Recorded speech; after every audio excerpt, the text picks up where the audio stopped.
Hi, I'm Dr. Neil Boumpani. Welcome to my channel, Your Child's Education. Today I'm going to explain how parents can begin to teach their children to read at a very young age. Reading and reading comprehension are the keys to attaining a complete education for any child. In our society today, 54% of the adult population has a literacy level below 6th grade, according to one study. Now let's consider this. Most 12th graders today can't read what 6th graders read 60 years ago. And our 12th graders read at the present 6th grade level. You should be very concerned if your child attends public schools. There's just one reason why I encourage parents to get their children out of the public schools. Still, the process I'm going to outline today can be used whether you're going to homeschool your child or send your child to a public, private, or charter school. The main idea is to have your child prepared to begin to learn and grow a love for reading as soon as possible. A lot of students hate reading because they get started late, and the way the school teaches it, they just don't get anywhere. And they get frustrated, and they turn off very early. We'll talk about that later. Okay, let's talk about the process. The process I outlined below will explain how phonics can be used to help teach your children to read at a very young age. Now, some experts urge that the phonics approach is not the best way to teach, while other experts stand strongly behind the process. I'll be exploring other reading approaches in the future. However, since phonics has been used successfully for many years, I have no problems recommending its use today. It is important to note that teaching reading apart from a well-rounded curriculum can limit a child's reading comprehension. This is exactly what many public schools seem to ignore. Due to federally mandated standardized tests that have to be administered in grades 3 through 8, many elementary schools limit their teaching in the earliest grades to math and reading only. Some of these schools do not teach history, science, literature, the arts, etc. until middle school. This approach negatively affects reading comprehension. How does a child understand, for example, the Revolutionary War without understanding England's monarchy, colonization, things like that?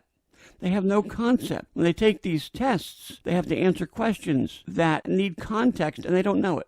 So perhaps the approach to reading, phonics, or whatever you use, is not as important as exposing children to a full curriculum. This is one more reason why I suggest homeschooling over public schooling. Whether or not your child be going to public school, again, this approach outlined below can help you help your child learn to read, even before the first day of school. Before we start, if you find my videos helpful, please like, subscribe, and ring the bell. Also, please visit my webpage at www.yourchildseducation.com. When do you start teaching your child to read? Parents can start teaching their children to read at the same time they teach your children to walk and talk. Now, first-time parents often feel unprepared for everything it takes to raise a baby. When parents realize that the baby is going to grow anyway, they find ways to work everything out, so we have family for it. Yet even after parents realize their successes, they may still fear, quote-unquote, teaching their child to read. There's no need for this fear. As parents, you've successfully taught your child to walk, to talk, to use eating utensils, and more. Even one of the biggest joys may have come when you taught your child to use the potty. It's quite an accomplishment, and you parents know what I mean. Now, a little aside here, I actually thought I would get through life without ever changing a diaper. I almost made it. When my wife and I got married, I adopted her daughters. They were already 4 and 7. No diapers to change. We weren't able to have children, so I lucked out. Then when our youngest daughter moved back home 6 months after having our granddaughter, I, at the age of 55, realized one more of my goals that would fall by the wayside. The very first time my wife and daughter went out and left me to babysit Maddie, I prayed hard that the poop fairy would not visit. I feared diaper changing that much. I really did. I think our granddaughter, Maddie, understood my fear and found it funny. Even before she could talk, Maddie laughed at me as I changed her diapers. Why'd she laugh? Might have been because I was wearing 2 painter's masks with several tissues stuffed in between. But I think somehow she knew that I was not enjoying myself, and she was laughing at the power she held over me. As I've looked into this, by the way, I found that many fathers feel the same way. Oh, but I digress. All right, back to reading. Now, parents are the child's very first teachers, which creates a trust that makes the parents the best person for the job of teaching. This is why parents should be the first to teach your children to read. Only parents have a true desire to have their child grow up to be successful adults. No matter how much a public school teacher may say that he or she cares, I can honestly tell you from experience, there are days when the teacher would rather strangle a child than teach that child. Fortunately, this does not happen, at least I haven't heard of it. This is why parents can give their children 100% of their attention and teach your child with love and support, which a teacher can never do. So start with that in mind and you're ahead of the game. Before I outline an approach, it is adapted from an article written by Timothy Shanahan, Distinguished Professor Emeritus at the University of Illinois at Chicago. I've added some of my own ideas as well as ideas I've picked up through my 40 years of teaching. Okay, getting started step by step. First and foremost, throughout the process, keep reading fun. Reading needs to be something that the child enjoys and never something the child is forced to do. Allow your child to make mistakes without feeling that you're disappointed. You can even make fun of the errors. And again, another side here, once our granddaughter came to live with us, we enjoyed every second in helping to raise Maddie for the 5 years that she was with us. I believe these were the best 5 years of my life, diapers aside. I feel no other accomplishment in my life is measured up to what I was able to do for Maddie for that time. I might talk about that another time. Like all other growing babies, Maddie learned to speak. When she learned to speak, she developed her own vocabulary. We had fun with this. Instead of girl, she said gore. Instead of blue, she said bew. Purple became pupple. Her original vocabulary was as amusing as it was amazing. We laughed at every new Maddieism that she created. Now, today, Maddie's a teenager, but she still smiles when we remind her of her early word creations. Of course, she in turn makes fun of our New Jersey accents, which I don't know what a New Jersey accent is, but I guess I have one. So I say now, Maddie, we're going swimming at the beach. Get your baby soup on. I think she was 7 or 8 before she was able to use the words bathing suit. Also, before she understood the idea of pairing, she simply doubled words anytime there were 2 items in a pair. For example, when we're going out, she had to put on her shoes. Well, there were 2 of them. Made sense to her. We didn't try to correct her or make her feel as if she was doing anything wrong. We found it fun. If you approach teaching your child to read as an enjoyable task, you'll not only help prepare your child for a successful future, but you're going to make some pretty amazing memories along the way. Okay, so the first step is, 1, make it fun. Never force it on your children. You can start very young, but if you take out a book and your child shows no interest, put it down, try another time. Step 2, talk to your children. Yes, we all talk to our kids, but much of the time we are talking down to them using their language. A parent does not have to use big words and long, complicated sentences, but talk to the child as you would anyone else. Becoming familiar with the sound of the words will help the child adjust to them once the child begins reading. This will also help add context to the meaning of the words. In this way, your child's vocabulary may grow well beyond grade level literacy. Think about this, when child's first hearing you, the child's just hearing your voice.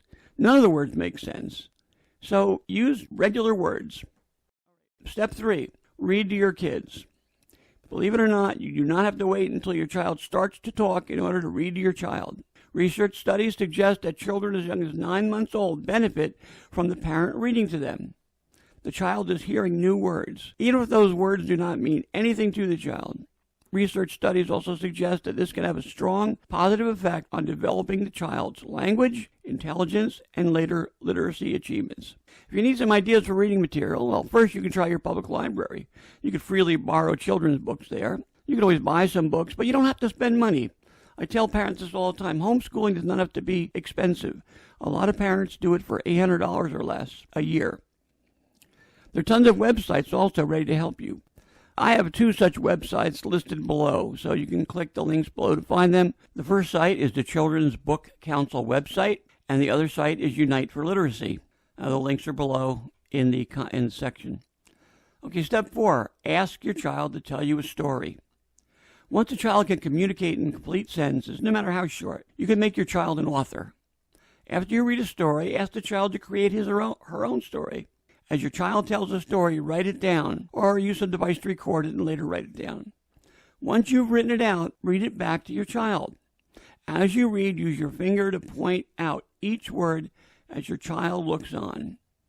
Eventually, your child will begin to associate the written words with the sound that is being heard. At first, the child may just recognize small words, but as time goes on, the child's vocabulary will begin to grow naturally.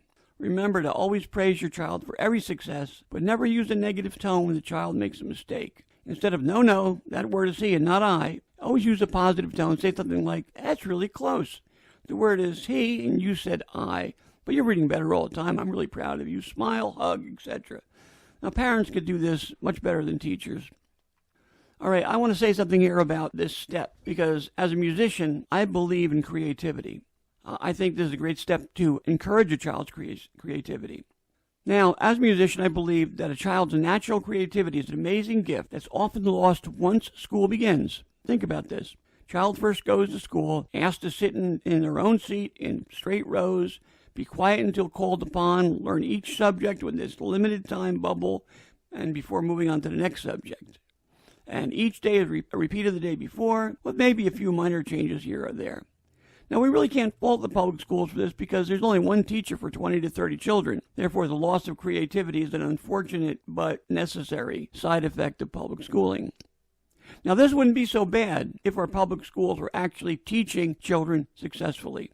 If you read any of my other posts on the state of American education or viewed my videos, you may realize that I see little hope for public schools. If a parent decides to homeschool their child, not only can creativity be encouraged, but the child does not have to deal with the discipline problems, narrow curriculum of the public school classrooms, teachers having bad days, all that stuff. Homeschooling allows the child even have some say in what and when each class is going to meet. Instead of learning geometry only from a book, parents can take the child for a walk, go down the neighborhood, point out rectangles, squares, triangles, look at signs, traffic signs. And there's only one such example. The possibilities are endless. In a homeschool situation, a parent can allow the children's natural curiosity to guide teaching and learning. Step 5. You're going to teach phonemic awareness. Don't let the word phonics scare you. According to Shanahan, even though children do not hear words phonetically, they use phonics to read and decipher new words. They hear the word dog as one word. However, in order to read the word, they have to sound the word out. They see D-O-G. They have to associate each letter with a sound. D-O-G. To become readers, they can use the phonemes of each letter until the word is known. Shanahan suggests playing word games with them. For example, say a word or the child's name, then change one phoneme. For example, let's say the child's name is Jen. Game starts with Jen Hen or Jen Pen, etc. Now, your parents or grandparents might remember a rhyming song that used this phoneme switch that my generation used to sing in the 1960s. This song was called The Name Game, and you can find it easily on YouTube. In the comments below, you'll find a link to one such video. It was made famous by Soupy Sales, host of a regular children's show, when I was just a wee tyke. One note of warning regarding this song. If your child's name is Charles and you have nicknamed him Chuck, please use Charlie for this song. And once you hear this song, the reason will become evident.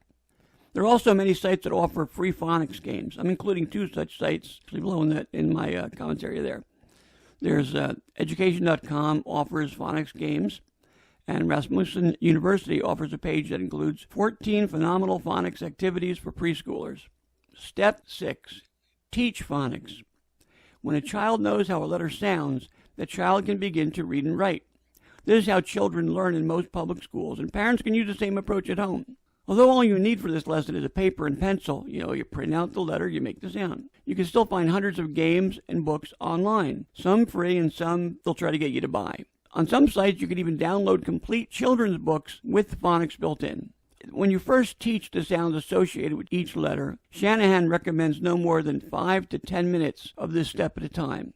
Now, you're doing this very early. Don't forget, this is when the child just first sounding out the letters. Remember, it has to be kept fun. So if you feel your child is having fun, maybe you could stretch that time out a little bit. However, if the child shows frustration, put it aside, come back another day. There's also a list of free phonics tools listed, again, in the comments area below. I've not checked these out, but I did notice that they're listed in Google as sponsored ads, which means at some point these sponsors want to make money. But there's still free things available on their sites. All right, step 7. Listen to your child read. Once your child starts to read, whether with you or in school, ask your child to read aloud to you. Listen carefully, and if the child is struggling, you might try reading the book to them, using your finger to point to each word as you read the words. Then have your child try it again. If the child is really struggling, put it down and come back to it later. With reading, as with many other skills, practice makes perfect, but forced practice sometimes makes the child just dislike it, and they'll just run from it. Step 8. Encourage your child to write. It really doesn't matter what the child writes as long as the child is writing something. Shanahan recommends you writing your child a letter, asking the child to write one back. Now, my idea would be to have your child write a story. Maybe it would start with the parent writing the opening sentence, then asking the child to continue the story. Parents might even list some words to help the child complete the story, but the words should only be suggestions, and the child needs to know that. Again, you don't want to stifle creativity. Here's an example. The parent's going to write, "Today we moved into a new house. I even have my own room."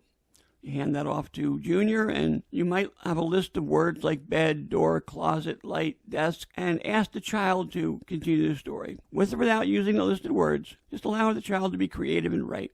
And, read it back later. If it really sounds funny, laugh at it. Step 9, ask questions. After your child reads something, ask the child to tell you about what was read. In this way, the parent can assess the child's comprehension of the reading.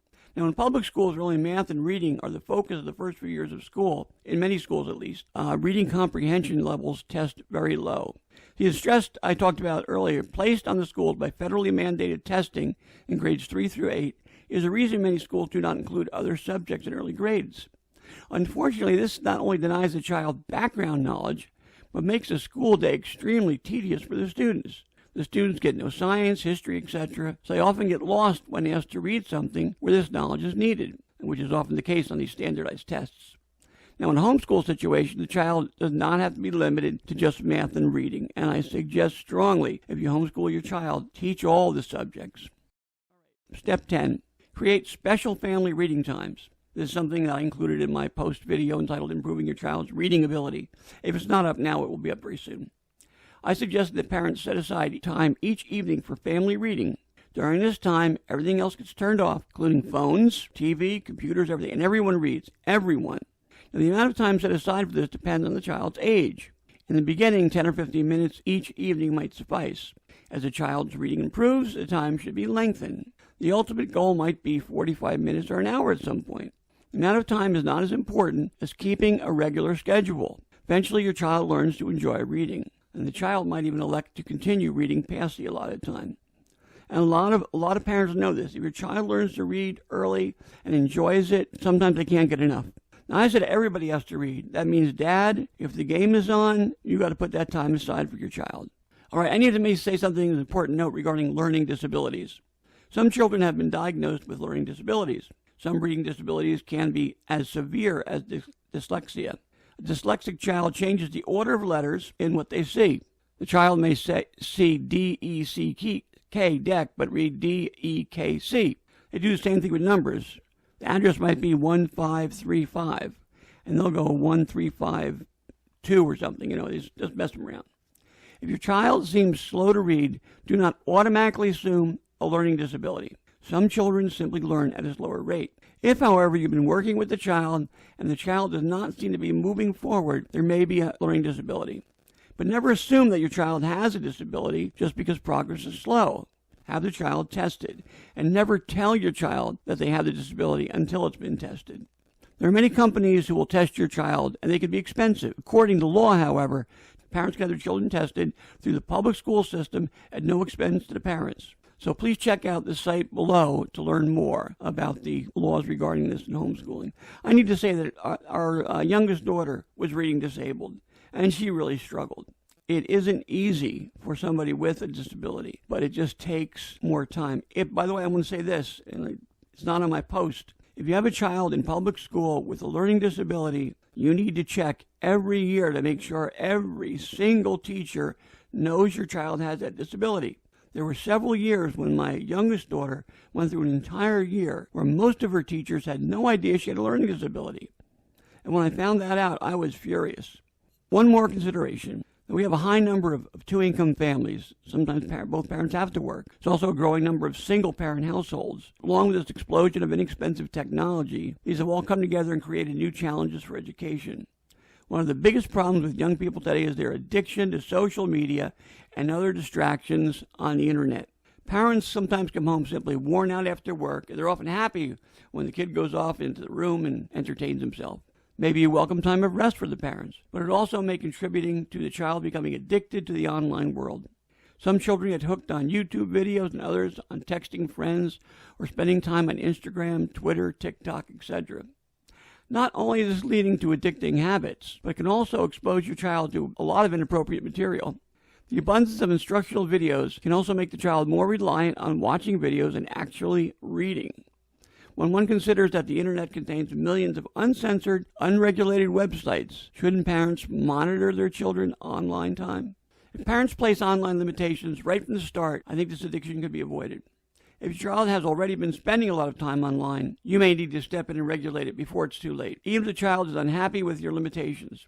If families do fun things together, keep the regular reading time, include children in chores around the house, of course after their homework, of course, there's simply less time for the child to waste online. Parents can use software filters that come with many tablets, computers, and phones in order to block most inappropriate content, but the amount of time spent online needs also to be limited. I need to tell you this also I came from a family of addicts. My older brother died a drug addict. My younger sister was an alcoholic. Once a child learns an addictive behavior, that addictive behavior can be transferred to other ills. A lot of kids spend a lot of time online. They're not reading. They're not growing intellectually. And when they realize they're so far behind in school that they don't know what's going on, they just turn off. I just want to talk about the alternative approaches to teaching reading. As I explained in the beginning of this video, not all experts agree on the use of phonics when teaching children to read. So in future articles, I'll be exploring other approaches and reporting how parents might implement them in their teaching reading. For now, since there's no real agreement among the experts regarding the approach, there's no reason not to use phonics. Phonics has helped many generations learn to read, so it is certainly time-tested and should be considered a valid approach. I truly hope this article has been helpful. Thanks. If you found this helpful, please like, subscribe, ring the bell. Also, visit my website at www.yourchildseducation.com to start discussions, offer comments, read posts that have not yet become videos, and let me know you're there. Thank you very much.